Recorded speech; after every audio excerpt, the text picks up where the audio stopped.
3, 2, 1, Merry Christmas!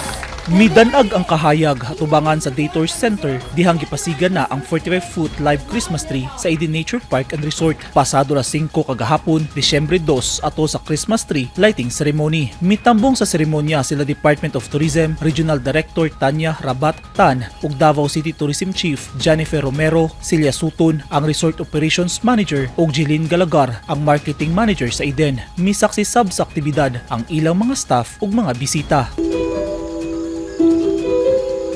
Nalingaw ang tanan sa nindot nga dance presentation sa mga performer gikan sa Advante Dance and Arts Center. We have the tallest live Christmas tree at 45 feet tall. So kani siya, this is an araucaria tree. So this has been with us for many years na. So we started the Christmas lighting 3 years ago and then we did it annually na gyud. And we beautify it with every year na theme. So karon it's a Candyland village. Mismong punuan sa araucaria nga klase sa pine tree ang giadornohan og mga colorful nga dekorasyon. Dunay mga reindeer nga gama sa kahoy ug dagkong mga regalo tapad sa Christmas tree. Here in Eden Nature Park and Resort, surrounded kami with natural na shrubs and daghan pud kayo araucaria tree gyud dinhi. Pine, it's a kind of Baguio pine tree actually. So kalat na kalat here sa Eden ang among araucaria tree. But this one gipangalagaan gyud namo because this is a center of the resort. Candyland inspired ang ilang tema karong tuiga. Candyland, so it's because Eden kasi nature resort is known for family and for kids, no? So it's a good thing to know na pagpunta nila dito, they can see a lot of colors.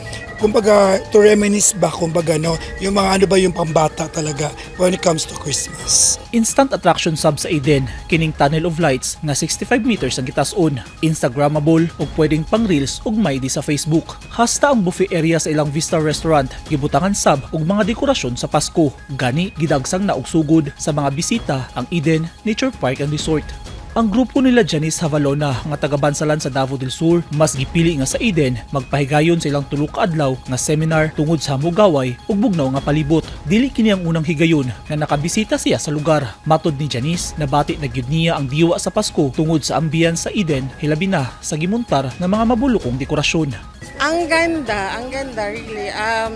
Kasi dito din kami last time, hindi naman siya ganito kabongga, but ngayon parang basta very amazing. Sumala sa management, gilauman na ang posibleng pagdagsang sa mga turista o bisita labi na karong holiday season. Busa gyawhag ang publiko nga mobisita sa Eden Nature Park and Resort aron masinati ang nindot nga atraksyon sa kinaiyahan, makalingaw nga adventure, mga lamni ang pagkaon ug ang ilang ginapasundayag nga culture and arts. Ang 75-hectare man-made haven nga Eden Nature Park gila nga usa sa mga ilado ug labing gibisita nga mountain resort sa Davao City. Nahimutang kini sa tiilan sa Mount Talumo sa Toril District.